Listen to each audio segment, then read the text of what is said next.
Matapos nga mag-viral sa social media ang kuha sang netizen nga si Tyra Nicole Maloco, kung sa din makita ng isa ka bata nga nagabasa sang libro sa gwa sang Iloilo Hall of Justice sang gintalikdan nga si Mana.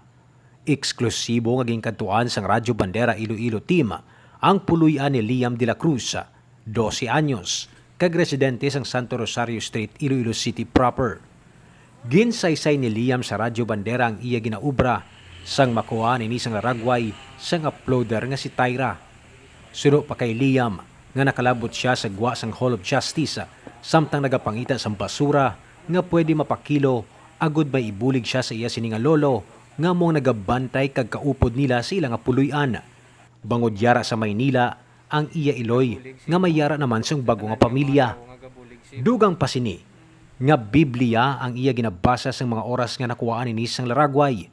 Apang bangod nga mayara sang pulis nga nagsaway sa iya, wala niya madalang mga libro nga iya ginabasa, kag naglakat na lang ini. Nahibaluan man sang Radyo Bandera Iloilo nga naguntat na sa pag-eskwela si Liam bilang isa ka grade 5 student sang A. Montes 1 Elementary School. Initungod man sa pandemya, kag sang pigado nila nga sitwasyon. Luyag man ni Liam nga makaupod na ang iya sini nga iloy, nga masobra na 3 na katuig nga wala sina magkita. Nagalumaw-lumaw naman ang mata ni Liam nga daw kasubong nga may madalom nga nabatsyag, kay gani sang amon siya ginpamangkot kung ano ang luyag niya magdako. Ang sabat sini. Handom, kag anong pangarap mo sa buhay? Pulis. Para? Muli na masasama. Samtang agud may baluan ang ilang sitwasyon, eksklusibo nga ginbisita sang Radyo Bandera team ang lolo kag puloy-an ni Liam, agud idulong ang mga gamay nga bulig nga halin sa mga maalwan nga sponsors.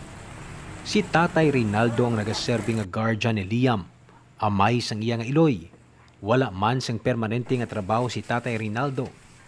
Bangod nagaserbi ini nga caretaker sa isa ka building. Kag bangod nagkaagi ini sang stroke, aminado ini nga hindi niya matutukan sa maayo ang iya nga apo.